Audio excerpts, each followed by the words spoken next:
It's the end of October, and Art Not a Trench has just came out, and a few weeks later, a person by the name of Turbo Tristan has just discovered a glitch that would change Loomian Legacy, privately, forever. The glitch in question? Well, it is a glitch to duplicate hundreds of thousands of boost tokens, and also, every single encounter that you do is a pity encounter, meaning it's always going to be Gleam or Gamma, and essentially you could get anything you wanted. The official description of the glitch and how to do it is as follows. You position yourself in front of the Obsidian Seal such that if you mount on the Goppy saddle, the slight displacement is enough to trigger the cutscene. Immediately, you also click the number 3 to open GeoHop.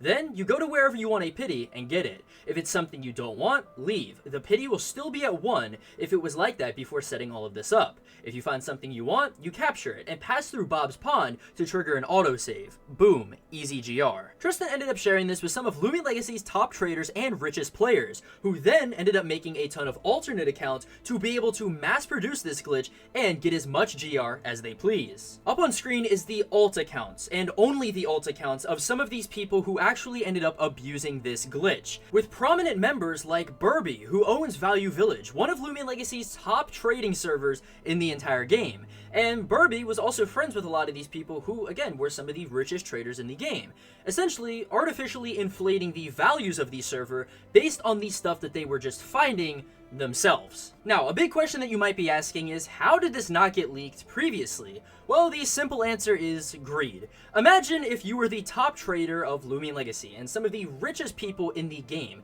and you found a way to never even have to spend money on the game again while still getting some of the top hits of the game. Actually, more of the top hits than if you were spending money. Well, you would probably end up doing it, and probably not say anything either. Tristan ended up getting tired of Loomian Legacy and eventually quit somewhere along the line, and almost passed it on to Burb and Cappy123 to actually continue the work. And for a while, this would actually go on perfectly fine, and nobody would even say anything about this, and nobody would even know about this. These people didn't even tell their closest friends on how to do it. It was reserved for just a select group of people.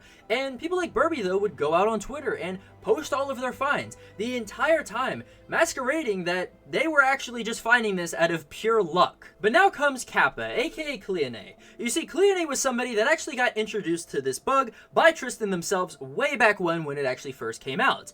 And throughout all of this time, they kept noticing all of these people going out on Twitter and bragging about their finds when, in the back of their mind, they knew that it was illegitimate. But things went on, and throughout all of the events that Loomian Legacy put out, with the exception of the Christmas and the Halloween events, but we'll get to those in a second, they abused this glitch. So that means the Easter event, the Lunar New Year event, April Fool's, the anniversary events, the Valentine's events, everything that was inside of the main game was abused. But what happened with the Halloween and the Christmas events? Well, yes, you couldn't actually abuse this since this required you to geo-hop, and you couldn't geo-hop to a different event place as it would just completely reset it. So instead, they just went with what they were already doing, and that's getting a bunch of boost tokens. Because why even have a pity glitch if you can sit there with 10 accounts open, all auto-farming, each with over 10,000 boost tokens on each account? And I wish that I could say that this was peak unemployment, and it might be for a majority of the people, but for Cappy123, they ended up black marketing most of the stuff that they abused,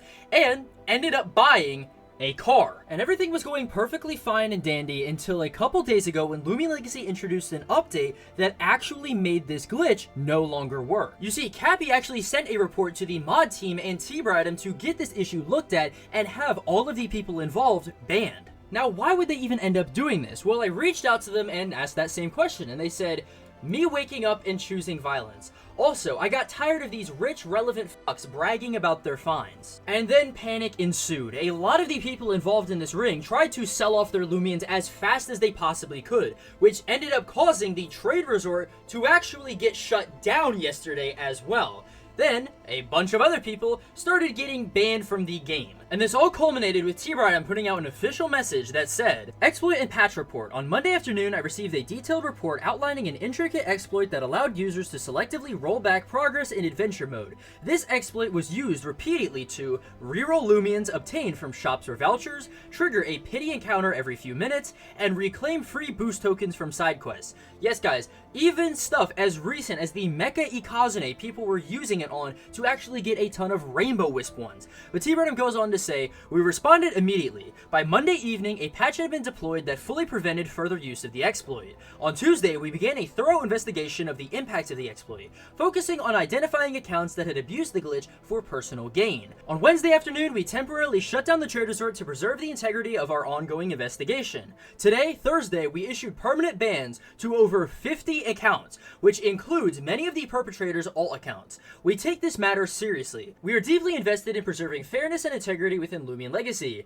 Preventing unfair advantages from cheats and exploits remains one of our highest priorities. As always, we appreciate the community's help. If you come across information regarding potential exploits, we encourage you to report it directly to us. Thank you for your continued support, Llamatrain Studio. Questions and answers. Question: will I be punished for unknowingly trading for an exploited Loomian? No. We are focused on players who abuse the exploit or gaining by working closely with those individuals. Will things that I've traded be taken away? No. Many of the Loomians obtained through this exploit were stored on the perpetrator's accounts at the time of their ban. Of the Loomians that have entered circulation, most of them have reached their current owner through legitimate trades. We do not wish to cause a negative impact through rollbacks or deletions. How can I report suspicious activity? You can report concerns by joining our support server and creating a ticket. Clear reports with evidence attached help us to act faster." So yeah, over 50 accounts ended up getting banned from this, and I have to give props obviously to Loomian Legacy for a clean and thorough investigation into all of this stuff, and obviously for taking swift action into it. However, I will say it is sad though that a lot of these Loomians are now going to be lost forever to time, even Loomians obviously that weren't their own. You gotta remember that these people were some of the biggest traders, so they had a lot of rare Loomians that we are not going to see anymore, just because, again, they are on accounts that are permanently banned. I'm talking like Gamma Christmas Ikazunes and Grinches, like all of that type of rare stuff. A few of those were lost. Now, I reached out to a handful of these people involved in this for comment, and a few of them said they would be making statements of their own. Other people didn't really have much to say at all, but Burb actually did have a statement to put out. They said, "Low-key, most people would have done the same in my place. Nobody wants to willingly spend money on tokens. All the harassment I'm getting is from jealous people who didn't have access to it. But I have no regrets. Most fun I've had on Loomian Legacy. I am sorry to T-Bridem though." And that is it. Everybody again got banned, and you will most likely never see these people inside of the community after this. Burb even said they'll probably end up selling Value Village for about $500 since that's what they got offered. And it's really interesting at the end of the day, because this is probably one of the most insane things that I have ever covered within the last 6 years of doing anything Loomian Legacy related. I mean, all of these screenshots that I've seen and everything coming out about this, it's unlike anything else that I've seen prior. But let me know your thoughts down in the comments below. I've seen a lot of mixed opinions, with some people saying that it was fine that they were doing this because, again, who wants to pay for boost tokens? And other people obviously saying that it ruins the integrity of Loomian Legacy hunting. And some people actually even saying they might step away from Loomian Legacy after learning that over the past couple years there's been people doing this. But again, let me know your thoughts down in the comments below. And if you guys did enjoy this video, go down there, like, subscribe, and I'll see you guys in the next video. Peace.